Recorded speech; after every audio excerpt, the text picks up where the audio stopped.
These Walls Could Talk. I'm Wendy Stuart, and guess what? Tim is here. Tim is here in the flesh. Tym Moss is going to be sitting right next to me in a matter of seconds. He was just slightly precluded. Is that even a word? Yeah, I think it is. So happy to have you here with us today. And here's Tym Moss. Ta-da! I missed the dancing. Oh my God. Sorry. Okay, you can dance now. Dance. Yeah. Good. So he hasn't lost his touch. How are you doing, I'm Tim? wonderful. How are you, Wendy? I'm excited today. We have a great guest. Oh my God. You know, I'm doing the best I can in this cold weather. Tim knows I am no fan of the cold weather. Yeah. At all, even a little bit. How was your Valentine's Day? I had such a nice Valentine's Day. You did. That's so sweet. That I actually got taken out for a Valentine's meal. Ooh. I think for either the first time in my life or it's been decades. Seriously, I've never had a Valentine. Oh. So, and it never really meant that much to me. And so this was very special. It was really sweet. Wow. I love that happened for you. I was, of course, at the Explorers Club. We did like a Valentine's get together there, which is great. We have a evening there. It's called the Friday Frolic, and people love to come and just hang out. We have an amazing bar, amazing drinks, and one of the best bartenders in New York, if not the best bartender. He used to work at the Paradise Garage back in the day. Oh, yes. Or he went there and he danced. Anyway, kindred spirit. It was good. You know, I'm all about like reaching out, getting together with people, really having fun. And that's what Tim and I do here, right? Yep. That's our job. That's our job when we're not. Let's see, how many Zoom auditions did I have this week? God. But also on Valentine's Day, I went down to Stonewall to the protest. You did. Yeah. We had a protest because from the LGBTQ plus that was listed on Stonewall, the T, the Q, and the plus was removed. Right. So it's just LG and B. So we went down to protest for our trans brothers and sisters. Right. And it was amazing. It truly was. The energy, incredible. it was packed. It was there was a lot of politicians, the speakers were incredible. It was just amazing. It was an amazing experience. It really was. Everyone coming together. And it was almost like a family reunion because none of us had really protested like that since the first time he was in the administration. Yeah. So protesting fiercely, as we say. Yes. So I got an invite today from someone we mutually know to an Academy Award party. Oh, yes, me too. Right. Yes. Well, are you going? How can you ask? Of course I'm going. Good. Well, then I'll go. Okay, good. Oh, no, of course. I figured you were totally going to go. So I have a Roku TV. I don't know why I have to share this with you because the cable bill is ridiculous. The Roku TV I love. It's easy for me. However, I can't find normal things on the Roku TV. Oh, So the Academy Awards, I don't know what channel. Oh, I see what you mean. Yeah. Right. So this is an Academy Award watch party. Right. So I'm going to be able to talk about it with you. This would be great. No, because Tim watches. You did the Grammys. You see it. You have a regular TV. Yeah. I'm old school. I have cable. Right. You pay for cable. Oh, I pay for it. Right. I'm a frugal girl because I'm from the Bronx. Oh, and speaking of the Bronx. Speaking from the Bronx. So our guest today, I'm so excited to have him on. Gosh, First of all, he's a Bronx boy who I believe his first job was driving a taxi. Although we learned earlier today he was selling newspapers on the side. And we'll talk about that. He had a side hustle. A little side hustle because he's a Bronx boy, right? We Bronx people know how to do this. And Tim is Bronx by osmosis with all the work that you do up there. But our guest today has over 60 decades as a producer. 60 decades? About 60 years. Thank you. I can't speak because I'm from the Bronx. No, 60 years as a producer and educator, an author of 2 books, Try Not to Hold It Against Me, A Producer's Life. And his second book, which I love, is called My First Book, Part 2, A Producer's Life. And continues. And also just so well known with a podcast called Movie Talk, which started out on radio and then morphed into podcast. But our guest has so impressive. You went through the who's who in the list. Oh God. Okay. I'm not even going to expose because I just want you all to put your hands together for the amazing Julian Schlossberg. Yay! Whoa. Are you sure? You don't have it mixed up with someone else.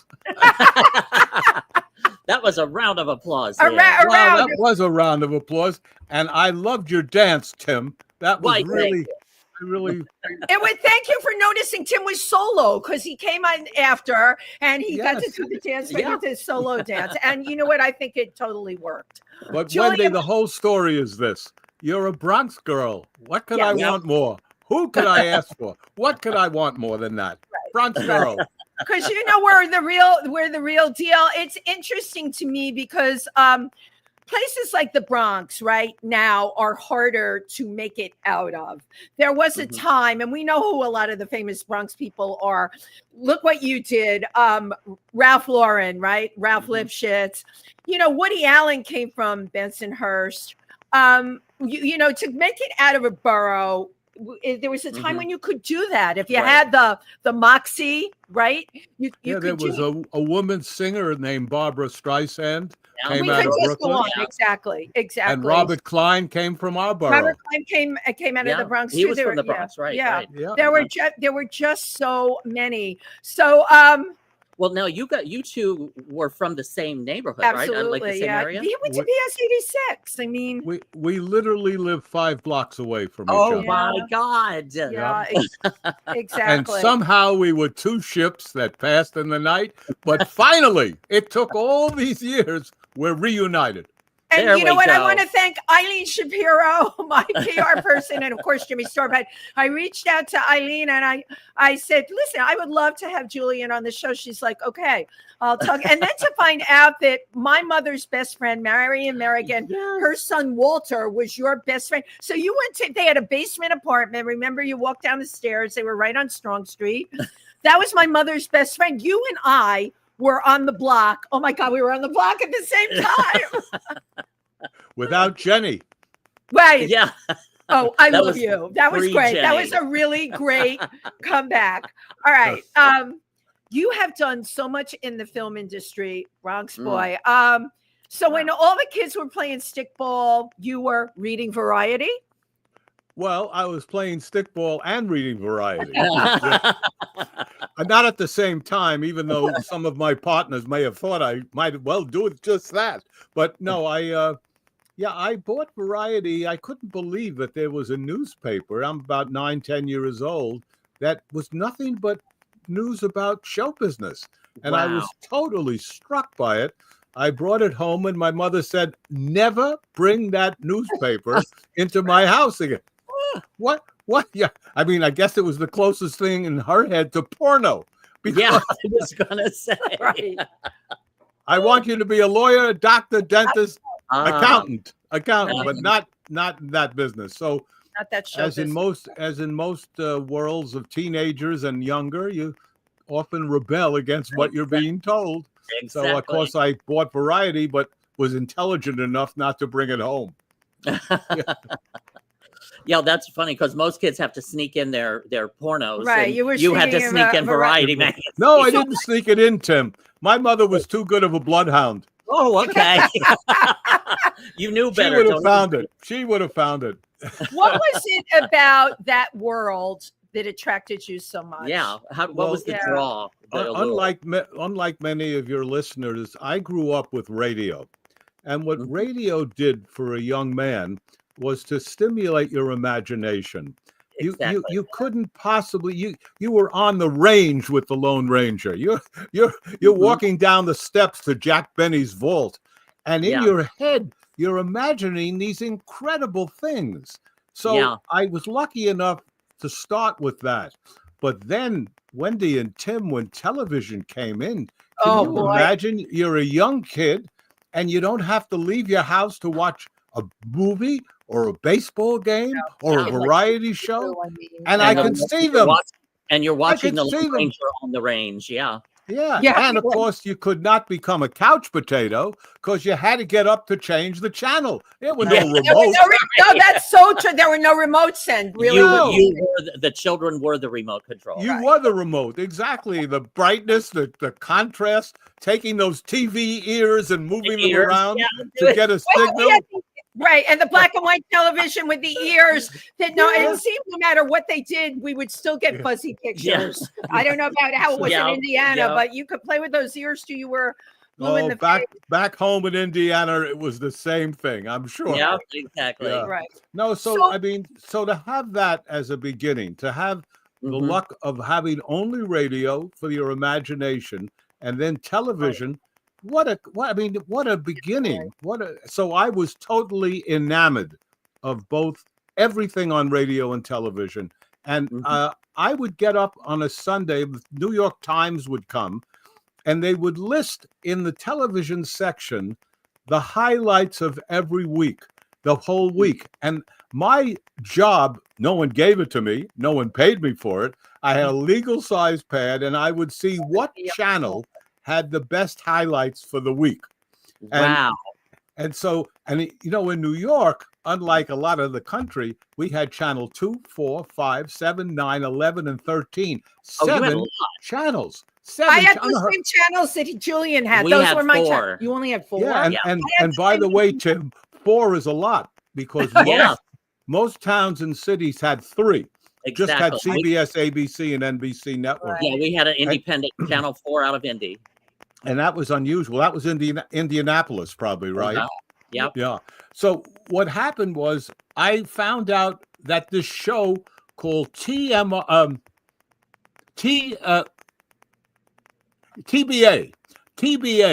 was on a lot.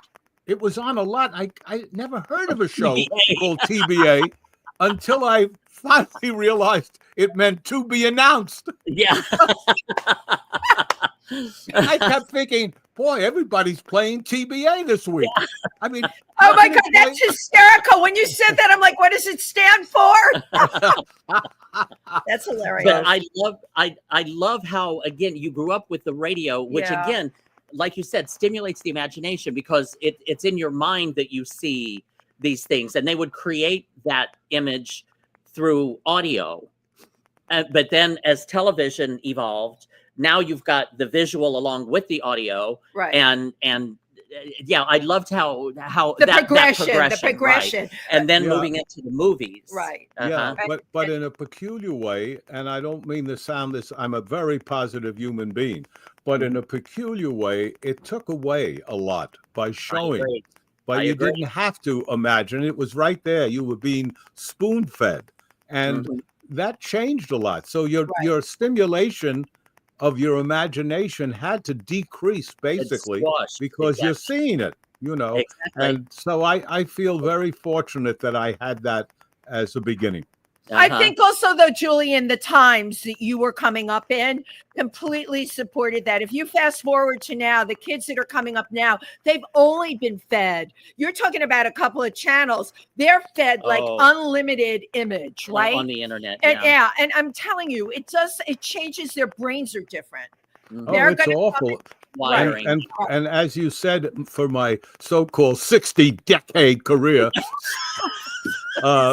I mean, I'm old enough, Wendy, for crying out loud. Anyhow, I'm sorry. The idea is the fact that you say to yourself, I'm on a computer and I'm doing what I think is innocuous stuff. Right. And it says, shutting down. What? I know. What did I say? What did I type? What did I do? Shutting down. We had enough of you for one day. And I keep thinking of the 2001 and Hal. The computer Hal. I'm sorry, Dave, but we're shutting down. So. I'm sorry, Julian. You've disappointed us today. We're shutting you down. It won't be the first, Wendy. So Tim and I are dying to hear about the leap from variety into your early well, and career. Also into and when did you discover your love for movies? Movies, yeah. I was 4 years old, and my father took me to see the Marx Brothers in a night in Casablanca. And it was, interestingly enough, the last time that they made a movie, all 3 of them, full length. In other words, they had made a couple of movies afterwards, but it was only Groucho came in for a cameo. It was, and they were not successful. So that movie really meant a great deal to me, and I found it so funny. The irony of all that, and it's impossible. I mean, if anybody would tell this story if you're listening and don't believe it, I don't believe you. I don't blame you for not believing it. But so help me God, 50 some odd years later, I owned A Night in Casablanca. I bought the worldwide distribution rights to A Night in Casablanca. So, as you both know, in acting, we're always looking for an arc. How's that for an arc? Right. First movie, and then you own it. Wow. Right. Where did you see that? Yeah, what At movie the Kingsbridge Theater? At the Kingsbridge Kingsbridge. Theater. It was in the Kingsbridge movie theater. Because again, the big one there, I think, was the Lowe's Paradise with the stars on the Grand Concourse. Yeah, but that was a different thing, guys, because that was first run the Bronx. That was first run. You see, the time you got to the Kingsbridge, the Lido, the Concourse, those theaters were second, third, eighth run. I mean, Paradise was actually, you were going to Paradise. You had these incredible curtains. You had the stars and clouds in the sky, and the clouds moved by. Marble staircases, gigantic pools with goldfish. Yeah, the architectural elements in it were just, I mean, that was such a treat when my mother would take me there and my sister and buy popcorn and we would, and it's hard for people to, we can discuss it, but unless you were there, it was such a magnificent feeling. Anyone from the Bronx, that came up there will tell you, and Tim knew about it. Everybody I knew in the Bronx told you knew about the Lower Paradise. Yeah, that was the theater. Yeah. So you start out with the Marx Brothers. Okay, you're a little kid, but how did you evolve? Like, you went in high school. Did you have any aspiration to be in show business? I was on the Clinton News, and I would write features for them. And I met Cecil B. DeMille because he came to New York to show the Ten Commandments, and I interviewed him. And then I interviewed Kim Novak. Now, you've got to understand, as a heterosexual guy, to be interviewing Kim Novak in her prime is something you never forget. Never forgot. And so, yes, that was what happened. By being, if you'll forgive the expression, exposed to these folks, I was able to start my early kind of show business career by writing about them. But before that, even, Tim and Wendy, I would go downtown to television shows and radio shows that had audiences. Right. And so, for example, there was Arthur Godfrey, but most people don't remember there was his sister, Kathy Godfrey, who also had a show. There was a show called Buff and Mike was Mike Wallace. Oh my goodness. Before he was Mike Wallace, he was married to a woman named Buff Cobb. So I was at those shows. I was at Ernie Kovac's show with Edie Adams watching. So I became a kid who would be an audience member. I would just go down and watch these shows. Right. And those would give you a good insight as to how those shows are created and those illusions are created. That's correct. And more importantly, with Perry Como. Oh my God. I love Perry Como. What would happen is every week they would have a live dress rehearsal for an audience. And then they would put the show on a couple of hours later. I ran to those shows and watched them, and then ran home to see what changes were made from the dress rehearsal to the actual show. Okay, so you know what, Julian, you were producing before you were producing. It was that's like, come on. And as they say in the Bronx, go no. Yeah, so that's true. That's what happened. So between Perry Como, Ernie Kovacs, and all these shows, oh my God. I mean, that's how I actually stood no more than 12 feet away from Frank Sinatra. Oh my God. The most amazing thing of all. I'm at my first job at the ABC network. Yeah. And I get we get telexes in those days, and it comes in and it says, they're going to be shooting the Hollywood Palace in New York. Right off the bat, I think, well, it's called the Hollywood Palace. How come New York? Okay, Hollywood Palace in New York. And we're shooting it, they say, and it's an ABC show where I'm working, but we're shooting it at NBC. Just to keep it interesting. So I say to myself, I'm going to go to that show. I'm going to get there. Yes. And I know NBC because I've been to Ernie Kovacs. I've been to I know the place. I know that the studio is on the 7th floor. Unbelievable. People are on the 6th. The audience is on the 7th, on the 6th. So I hear that he's going to be on Hollywood Palace. I take my trusty Variety, stick it under my arm, walk right through. You could never do this today. Never in a million years. Walk right through and go to the floor where Sinatra's going to be recording, not where I think an audience is going to be. I walk in the door. There are 3 cameras. There's an orchestra. There's Sinatra. He's setting up with a microphone. I look at the audience. 0. There's no audience.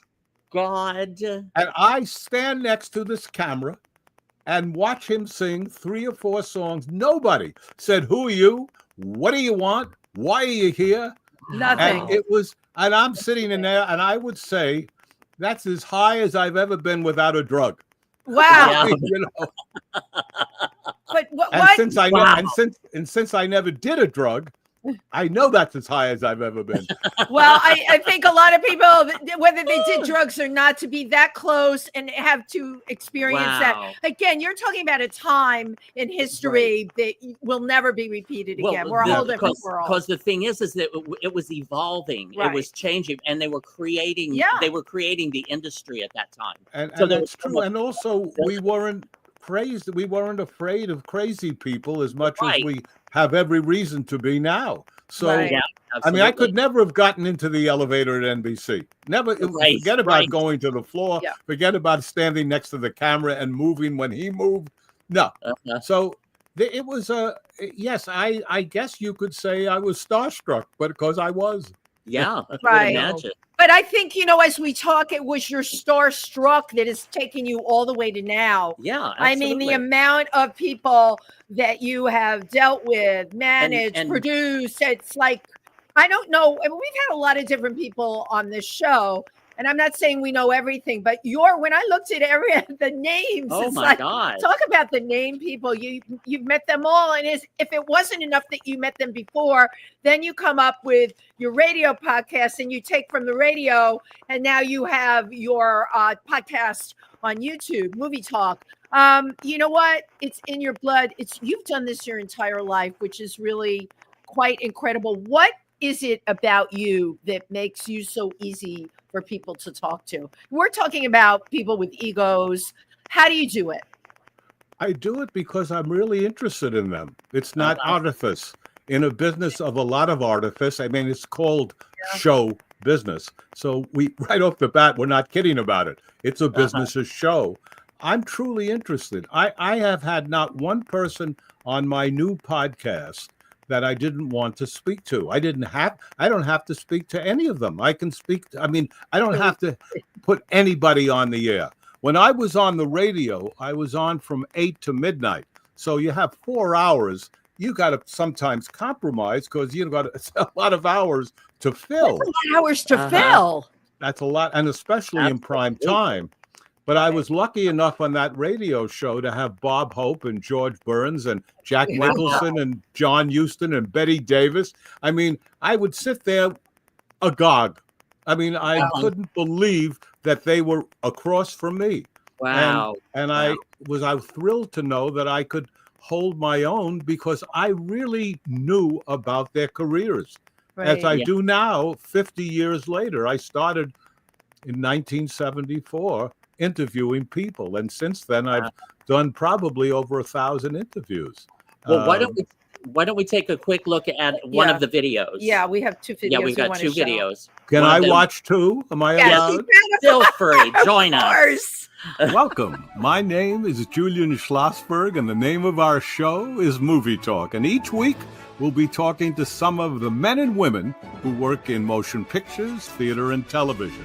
Hello, I'm Matthew Broderick. I'm Elizabeth Berkley. I'm Steve Gutenberg. This is Joanna Gleason. I am Alan Alda. This is David Hyde Pierce. I'm Marlo Thomas. I am Hal Linden. I'm Sandy Duncan. This is Eddie Muller. Hi, I'm Ben Mankiewicz, and I'm joining Julian Schlossberg on his movie talk show. And you should listen. I'm so excited for you to hear my conversation with Julian Schlossberg. We're going to have a lot of fun. We're going to tell great stories. We're going to have a hell of a conversation, so please listen. I had the best time. I am having the time of my life. Can't wait to talk to Julian. I hope you watch it. I think you'll enjoy it too. I am spending a lovely half hour with Julian Schlossberg. Normally, I do the interviews. This time, he's interviewing me. And man, did Julian do his research. We're having a great time. Join us. We're going to be a little racy, so come listen to us. I'm going to recommend this book for anyone who's watching. And because if you want to know what it is to be in show business, it is unbelievably entertaining, true. By the way, has anyone ever told you how good you are at this? I'm willing to be the one if nobody ever has.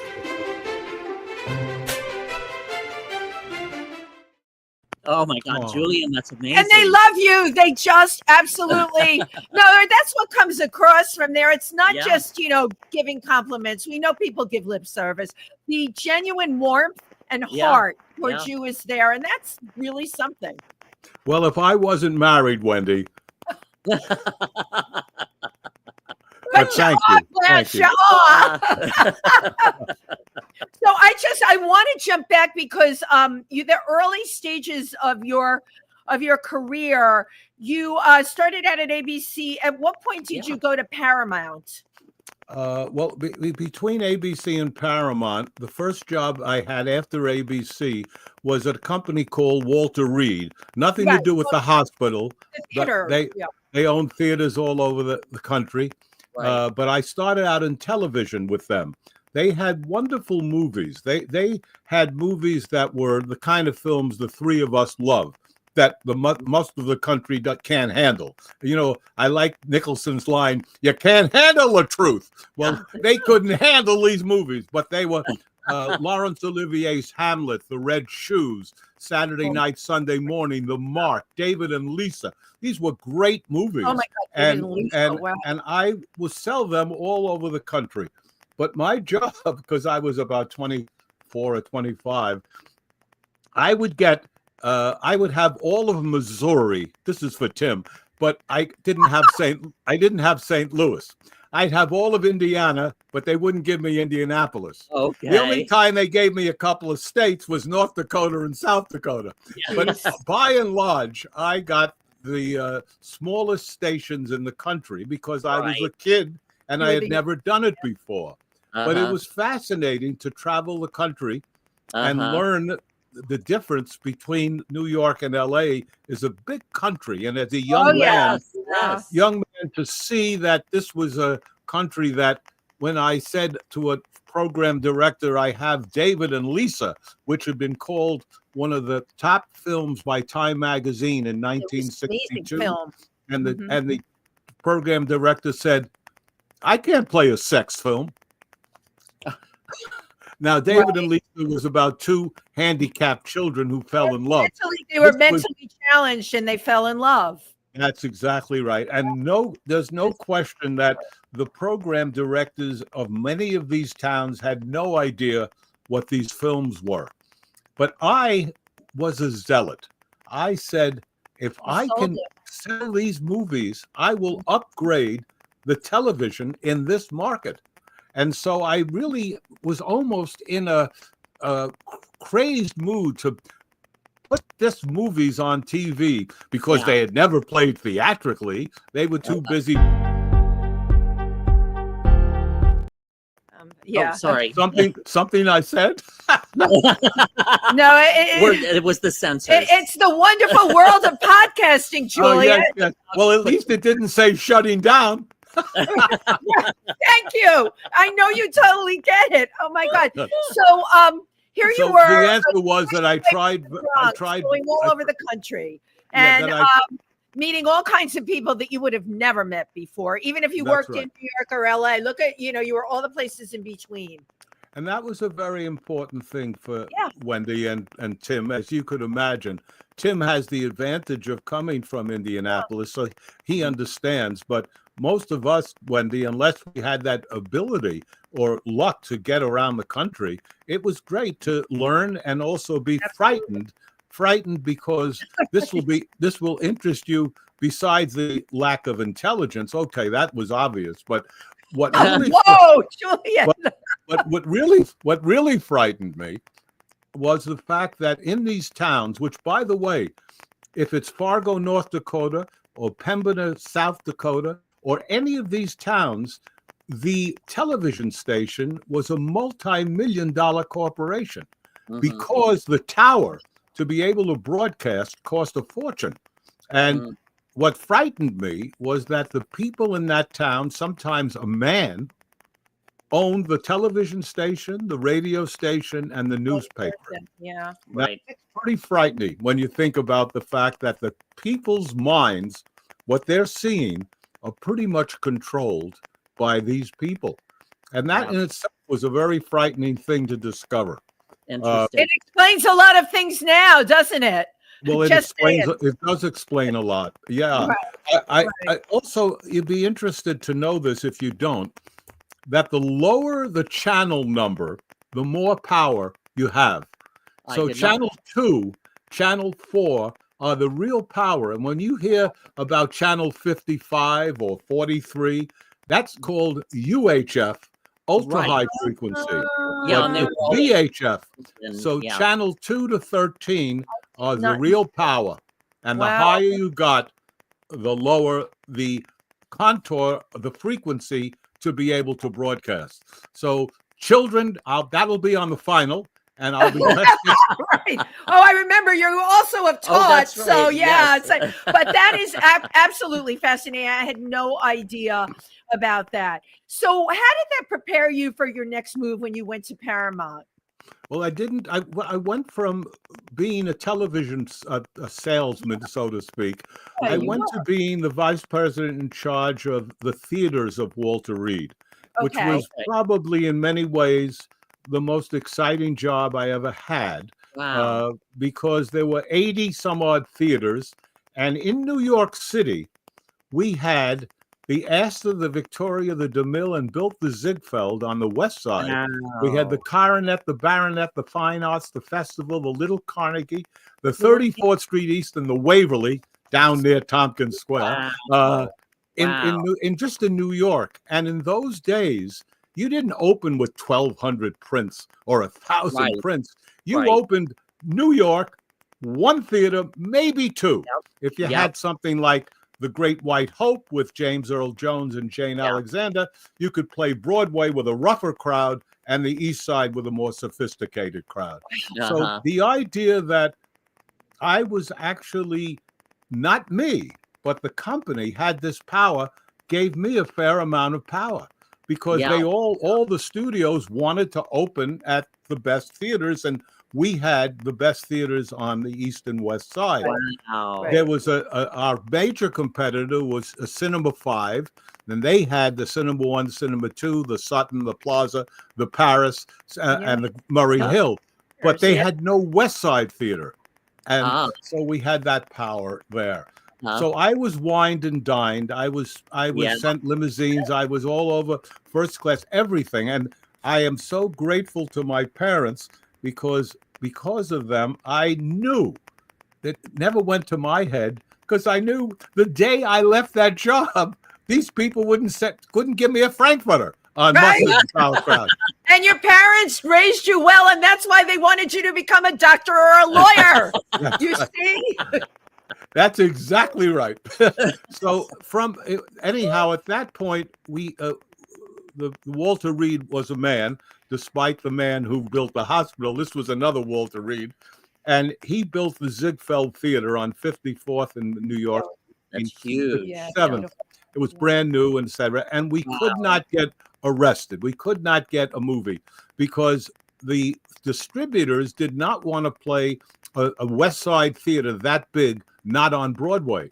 because you were isolated. You were in a theater. You were in a street that nobody came to. Broadway was mobbed, so you couldn't do anything. And what happened was, I was able to put 3 movies in a row into that theater and made it the highest grossing theater in the United States. It was that's entertainment. Let me just tell you what they were. That's Entertainment, Earthquake, and Tommy. In that year. Wow. And that was 1 year. So that means that for 52 weeks, only 3 movies played in that theater. And that's grossed huge theater. Huge. Yep. Huge. We grossed in those days, charging, I don't know, $4 or $5. We grossed $60,000 a week, $3 million for the year. Well, all of a sudden, Andy Warhol's prediction for me and all of us, my 15 minutes were made. Almost every studio wanted me to work with them.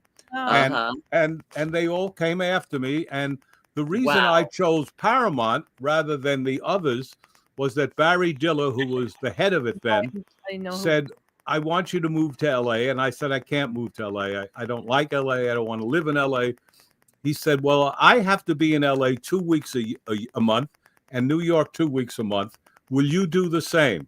I said, I'll do 3 weeks in New York and 1 week in LA. Quite a negotiator. I have to tell you, I spent my whole life negotiating, even talking about lean pastrami. You know, you're negotiating please make it lean. Make it lean. So anyhow, he was the only studio. All the others wanted me to move to LA. And so I made the deal to go to Paramount and to be vice president in charge of worldwide acquisition. Which a wonderful title, limousines, suites, a lot of money, no power. Wow. Could not say yes. And, you know, I had come from Walter Reed where I could say yes to everything. I could buy the movie, I could do it all. And now I'm getting everything I wanted. I'm at a major studio. I have suites and limousines, money coming in, and I can't say yes. I can say no, and I'll get back to you. That's what I can say, but I can't say yes. And so you were not the decision maker on that. That's right. That's and right. And I was used to being the decision maker, and had spent years being the decision maker. Well, they actually took you on because the 3 films that you had gotten into the West Side Theater, it showed an independent thinker, dynamic, and then they got you in there, and you basically had to sit on your hands. What did that do for your psyche? What it did was I had a 2-year contract, and I walked in after the first year and said, pay me off. I want out. What do you mean you want out? I said, I'm unhappy. They said, look, this is the deal. Barry said, and by the way, Barry Diller, clearly the smartest executive I ever met in my life. But he said to me, tell me what the problem is. And I said, I'm diametrically opposed to everything you do here. And he said, diametrically? Not just opposed. It was diametrically that got and boy, did we laugh. He and I had such a good time, but the answer was he wouldn't let me out of my contract. So I had another year to go. I was miserable. I really was truly the 2 most unhappy years of my life. Wow. But how lucky for me that, you know, as they say, if you're a religious person, when God closes the door, he opens the window. So somewhere along the line, I met my closest friends to this day, Elaine May, Marlo Thomas, Phil Donahue, Herb Gardner, and Charles Grodin. All of those folks, 2 of them are not even with us anymore, but they became my closest friends. And it was, so, you know, you win, you lose. You try to find what the pluses are in life. Oh my gosh, we so agree. So agree with because that. There's no question there's going to be minuses, but what I've always said, well, I lecture all over the world, and when I lecture, I always say the same thing. It's only work if you don't want to do it. Absolutely. Yeah. Absolutely. Yeah. So your relationship with Elaine May, 300 decades, so 30 year, you have a 30-year relationship with 40. her. 40. What is it? What is the click thing between you and Elaine May? There's got to be something with trust or whatever. Well, anyhow, next year it's 50, by the way. I just did it in my head. 1976. People can say that, and it's Elaine May. Wow. What was it? Like, what was the magic about this meeting? Well, actually, the meeting was a disaster. As it turned out. I mean, I get a call. My secretary says Elaine May is on the phone. I can't believe it. I don't know her.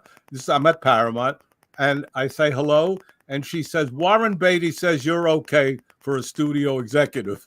Apparently, the bar was not very high for studio executives. So that's how she began our conversation. And she wanted to introduce herself and tell me that she had a movie that had been in trouble, and it was called Mikey and Nicky with Peter Falk and John Cassavetes and Ned Beatty. Wow. And I ended up, we decided we'd have a sneak preview of it because it had been in a lawsuit, and she finally settled the lawsuit. And we went to, she said to me, the one thing I want to make sure is that they don't put my name in the ad. She said, Peter Falk, John Cassavetes in a new movie as a sneak preview. We were doing it in Washington, D.C. So I said, fine. And I went to a meeting. They showed me the ad, and they said, I said to the president, David Picker at the time, Barry now was chairman of the board, but David was the president. I said, look, she doesn't want her name in the paper. He says, no, we'll put it in. I said, no, she really doesn't want it. He said, no, we're putting it in. Now, I should have told her. That was my mistake. And I didn't. And so the she movie, held you responsible. Yeah. That's right. She held me responsible. And the movie starts out, it's a very tough, gritty movie. This is a real tough movie. Her family is kind of somewhat autobiographical. Her family was involved a little bit with the mob and stuff. So she knew a lot about it. And it starts out very, very funny. And then goes into as tough a movie as you ever want to watch. Wow. And so the audience, Elaine May, she's coming off Heartbreak Kid and A New Leaf. And there's Peter and John, and could be a lot of fun. And they're laughing, and then it turns. And when that movie turns, the audience turned because they expected a comedy. And now it's rough. And so at the end, people are walking out and really upset. And I go into the manager's office, and Elaine says, you know what a liar is? And I said, well, sure, I know what a liar. She says, well, that's what you did to me. You told me that. And I literally felt, I don't think you could be smaller than 2 feet, but somehow I found myself 2 inches. feeling so awful. Now, David, God bless David for his, at least he said, I told him that I overruled him. So that, I guess, was not much of a saving grace for Elaine. It helped me feel a little better. The next day, we flew back to New York. She did not talk to me on the plane. And we had talked all the way down. Wow. And the next day I came to her house and I said, look, I'm so sorry what happened. There's a trailer for Mikey and Nicky. Come with me. We'll go across the whole city and make sure the trailer is up on all the theaters. And we went to the little Carnegie and the festival, all the theaters that were playing it, and invariably it wasn't up. The manager had it in his office, or it was, it was in the delicatessen. He forgot to bring it back, whatever it might be. With the pastrami. The lean right, yeah, lean. Anyhow, she was very touched by the fact that I did that, and I felt, oh my God, so bad. And it just kind of, from there, she realized how much I cared about her, about the movie. I loved the movie. And like A Night in Casablanca, here's the full arc on it. Elaine May and I own that movie, not Paramount. Paramount, God bless them, gave the movie back to her, and she gave it to me. Amazing. And because they refused to distribute it, and that was not her contract was quite clear that it had to be a first class advertisement campaign, and they didn't do it. And we said, then you got to give it to us. And then I did it. I opened it. We had great reviews. It became an incredibly important movie, and to this day plays all over the world, So I'm very happy with that. And of course, if there's anything that's going to cement your friendship with someone in show business, is if you care about what their work is. Absolutely. And I couldn't have loved the movie more than I love that film. So I think that's to answer your question. When we were all much younger, I was much younger then when you asked that question. But anyhow, that's how it began. And that's how it all began. But I think that you bring out in people your sincerity, your integrity. Yeah. And that is a rare thing. When I look at all of the interviews and I watch you talking, how you talk to them, people are so used to having their ego stroked in this industry, and the caring, and there's a word we use, and you know what it means. You're a Hamisha boy, and that comes through. That comes through. Okay, because the story you described with Elaine May, that had to be disaster when she looked at you and called you a liar. But you know what? You redeemed yourself because of your integrity, because of who you are as a person. Because the industry is so typical of these guys that are saying, oh, she doesn't want her name on there. Oh, we're putting it on there. No, but she doesn't want it. Yeah, we're putting it on there. That's so typical of this industry. Right. Well, it sounds like you're describing a man who's an endangered species. It well, yeah. Okay. So yeah, in our industry, absolutely. Now, you also along the way, you've managed some people. I did. Yes, I did. Certainly not my first two wives. That's for sure. So wait, you're on number 3 now. No, Jackie Mason I was his manager for a pretty short time. Wow. He was as funny a man as I ever met, and never used curse words, and never did what Ed Sullivan claimed he did. Supposedly gave him the finger, what he never did. But anyhow, it's a long story, and I don't know if I want to go into it, but I will tell you that I loved working with him. He had made a movie called The Stoolie, and he couldn't get it exhibited or distributed. And he came to me and said, would you look at the movie? And I said, sure. So I looked at the movie expecting a really lousy movie, I will confess. And it was pretty good. I was surprised. It was a pretty good movie. And so a friend of mine, my theaters were booked, but a friend of mine ran the 68th Street Theater named Meyer Ackerman. And I said, Meyer, I got a good movie for you. Well, how come you're not taking it? I said, if it's so good, how come you don't want it? That's right. How come, how good could that movie be if you're giving it to me? But it turned out that I explained to him why, and he looked at it and he played it. Well, to Jackie, I had become the godfather. What I had done for him, no one had done. And he said, I want you to be my manager. I said, look, what I did for you is what I know. I've never managed anyone. I can't do it. He said, of course you can. He said, I know who you are now. I know the kind of person. You try. Just see what you can do. 20%. You get 20%. Okay. I said, let me ask Walter Reed people if it's okay with them. I can't do that and do the job. And they said, sure, go ahead and do it. Anyhow, I'm walking along Broadway, as they say, walking along the street, walking along Broadway, right? And I bump into an old girlfriend from college who had married a fella named Sid Davidoff, who was deputy mayor of John Lindsay.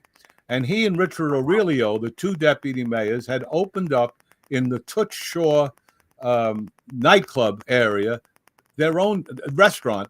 They opened up Jimmy's. That was the name of it. And they were going to open in a month. And she said, do you want to come to the opening? I said, sure. I said, who's opening? They said, we don't have anyone. We're going to have one certainly in a month. We could probably have it next. I said, what do you think about Jackie Mason? Really? Perfect. I said, yeah. I said, check with the boys, because I knew she couldn't book it. And they called the next day and said, yeah, we'll take Jackie Mason. And so there we were.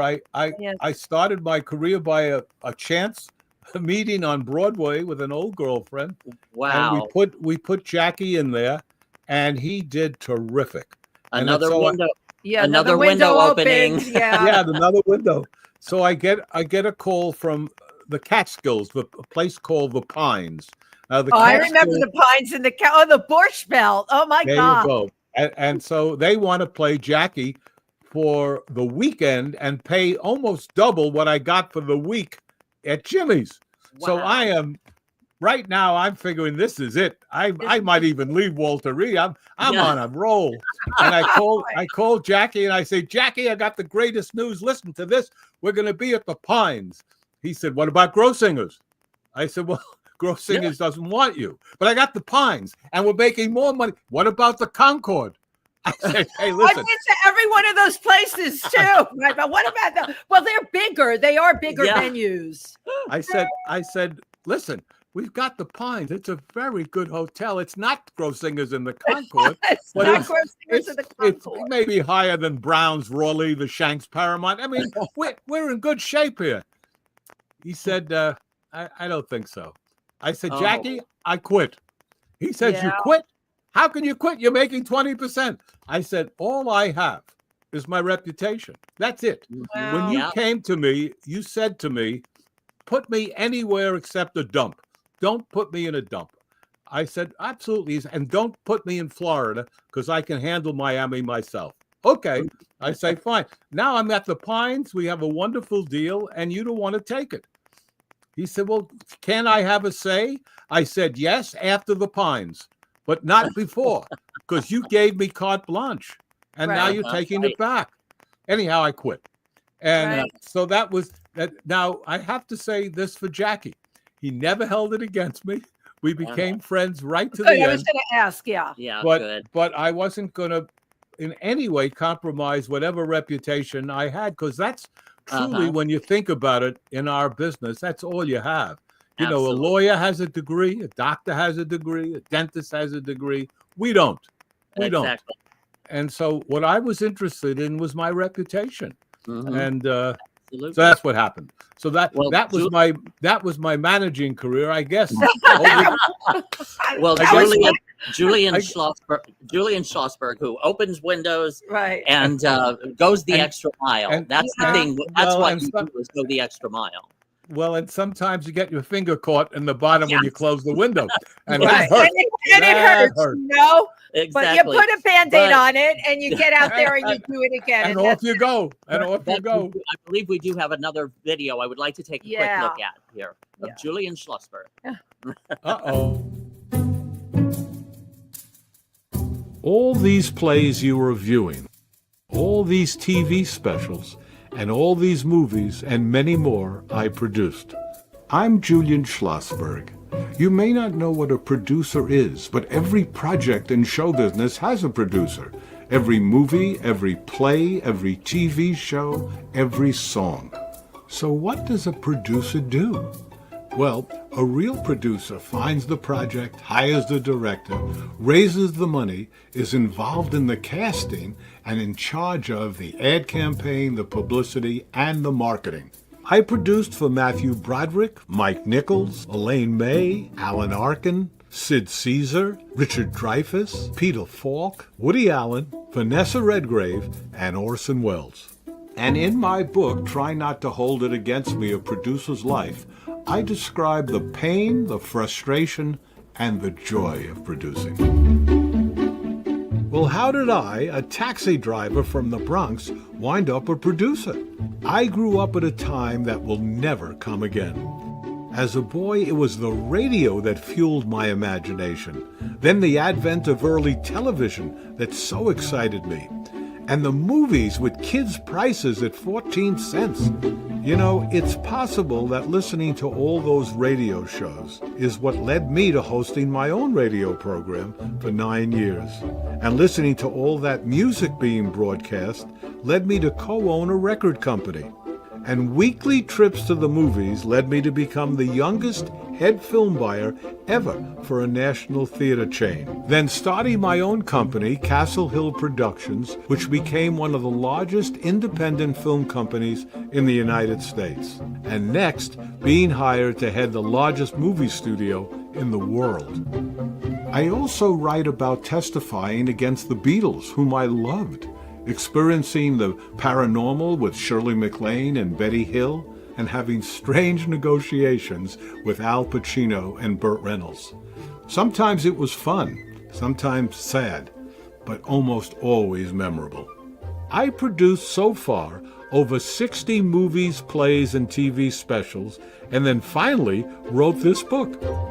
I hope that for anyone interested in show business, the secrets revealed in Try Not to Hold It Against Me will surprise and entertain and will not be held against me.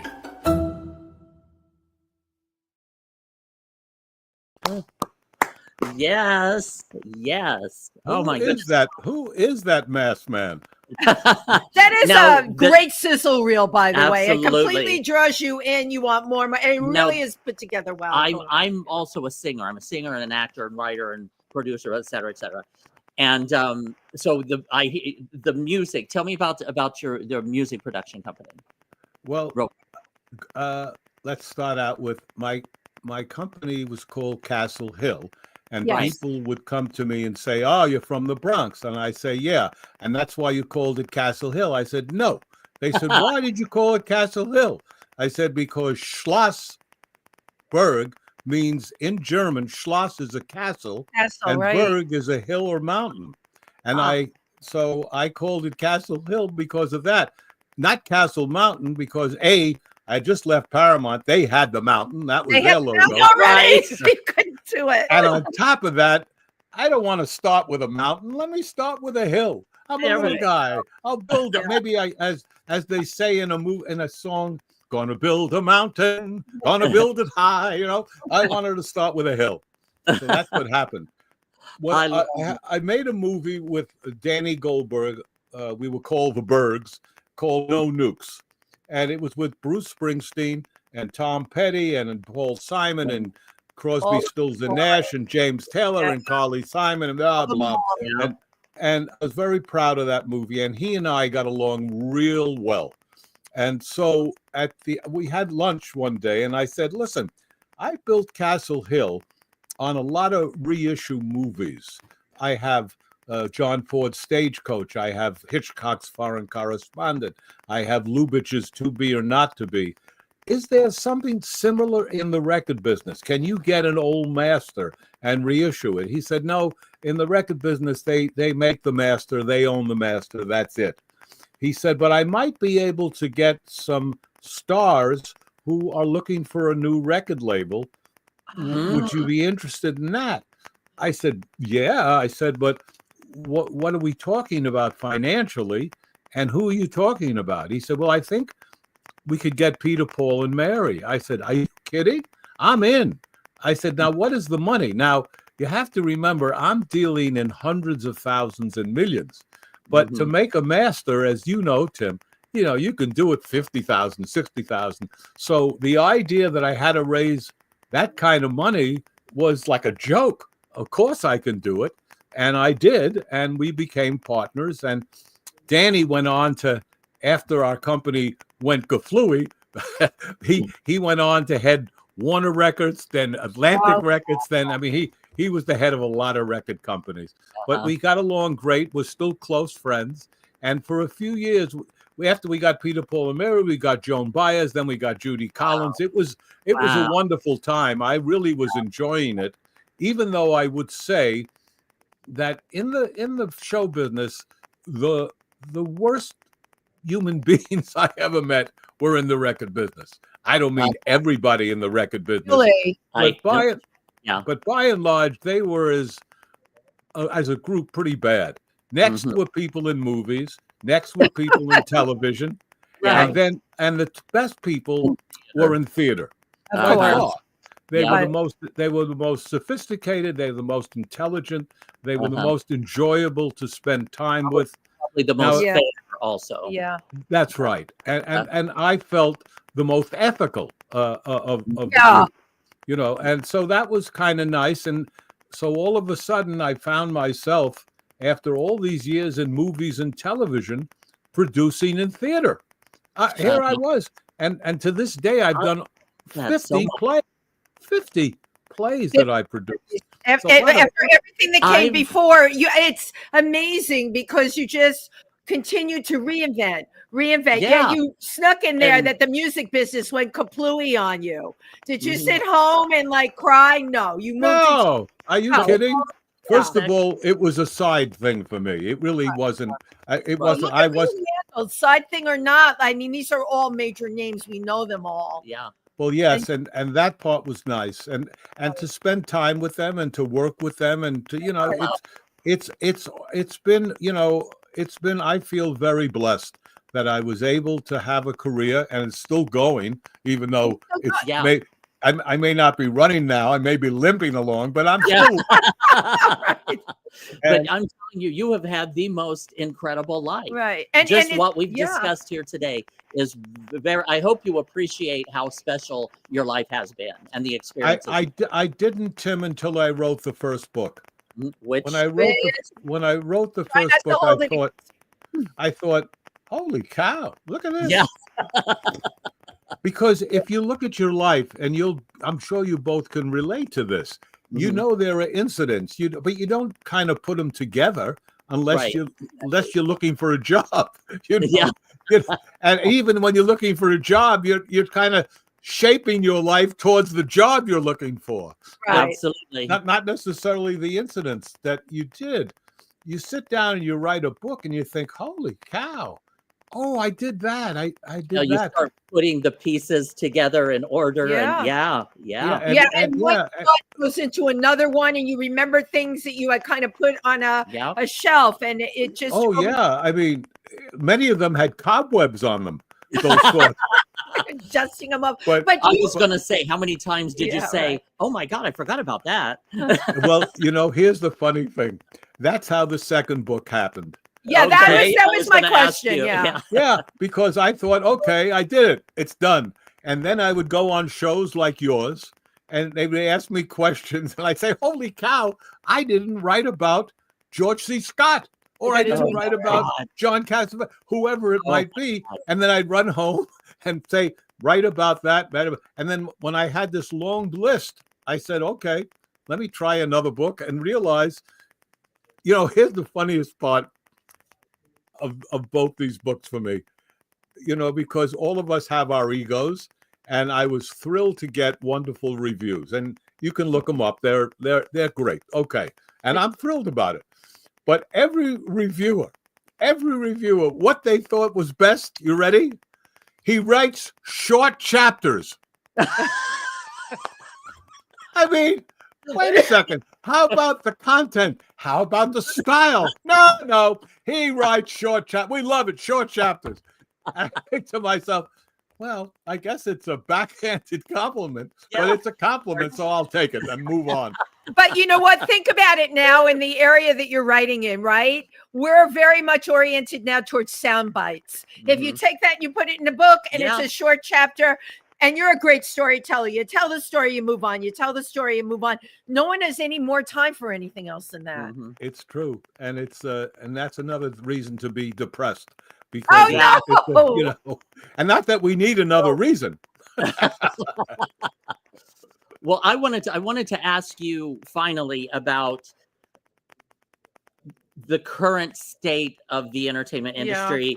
As opposed to, again, back when you were first starting and it was evolving and they were making up the rules as they went along. And it's as compared to now where anybody with a MacBook Pro or a phone can make a movie and put it out there. And like, it's just this ocean of, almost an ocean of mediocrity.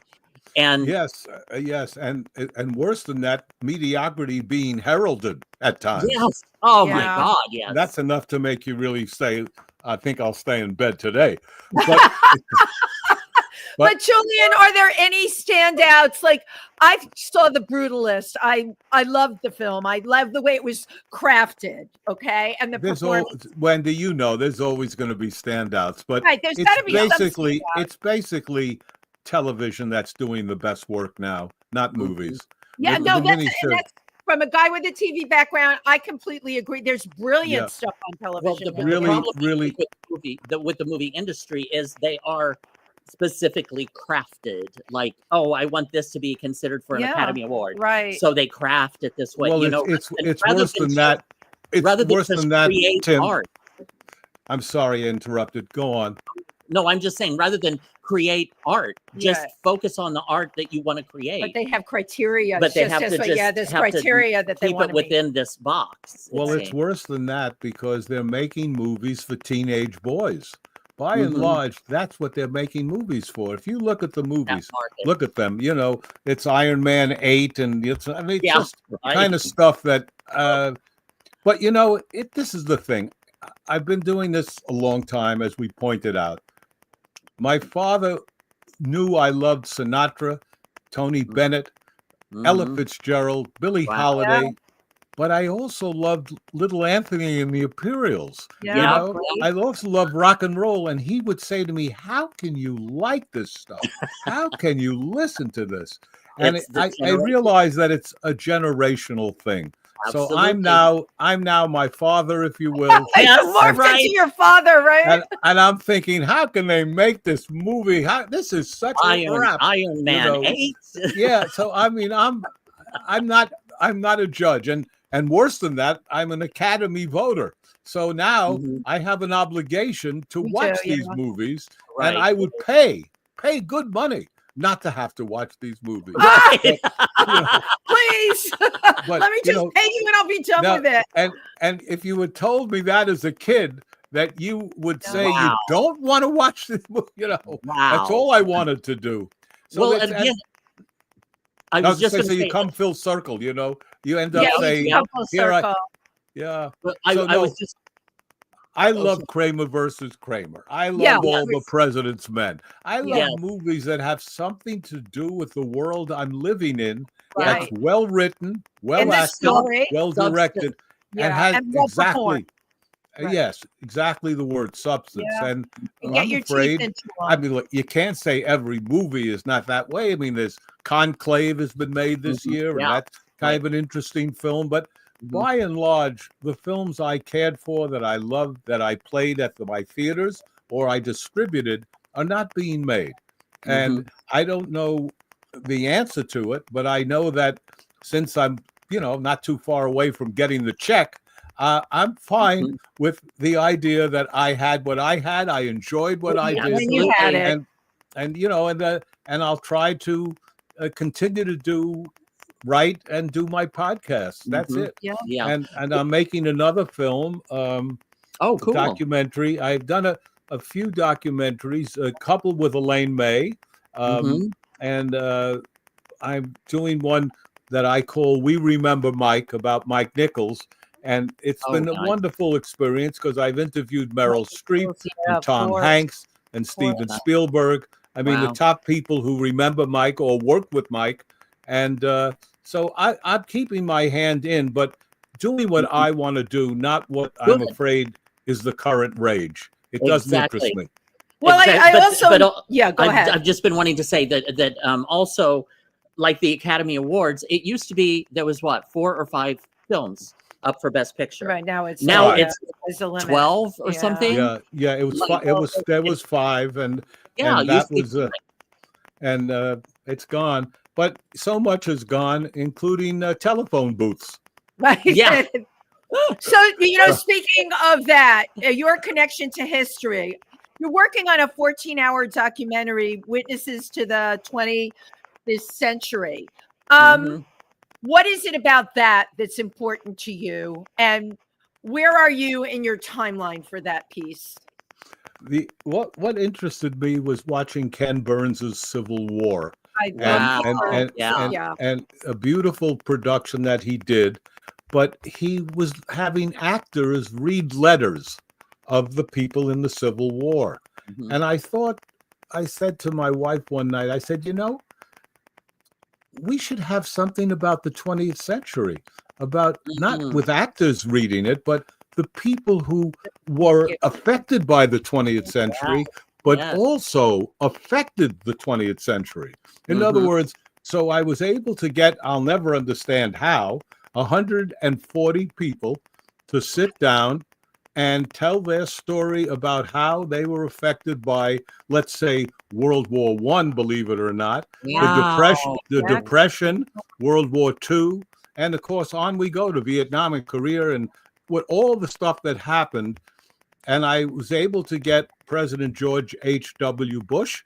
I was able to get 7 secretaries of state, including Kissinger and Alexander Haig and Madeleine Albright, but plus Clint Eastwood and Quincy Jones and Willie Mays, some of the great names of the 20th century, and contributors. Yeah, to thank the, you, Tim. To the really 20th big century. Contributors. You know. Yes, how they affected the 20th century, Absolutely. but conversely, as I said, how they were affected by that century. And so Elaine May has written and directed it. I've produced and did all the interviews, and we're halfway through. 7 hours have been complete. Wow. And with a little bit of luck, I think I've been doing it since my bar mitzvah, but it's it's a long time. But it's the joy of my life that doing that project. That's because I was able excuse me, I was able to sit down, drink water, and and talk to these people knee to knee. That's how close we were. Wow. And one of the reasons being that they couldn't hear, many of them. And really close. And I can't hear. So it was a perfect combination. But the 20th century, that was one of the most evolutionary centuries. It truly was. I remember talking to my, well, it was my sister-in-law's grandmother. She kind of adopted me as grandma. But Grandma Gertie, she used to sit and tell me about at the turn of the century, around the 1910, there, when she started to date, they had to go by horse and buggy because they lived out in the countryside, and they needed a chaperone that had to go along with them. And I'm thinking, wow, we have went from horse and buggy to the cars to airplanes to where a girl, she can date somebody if she's living in New York, she can hop on a plane and go see her boyfriend in Spain.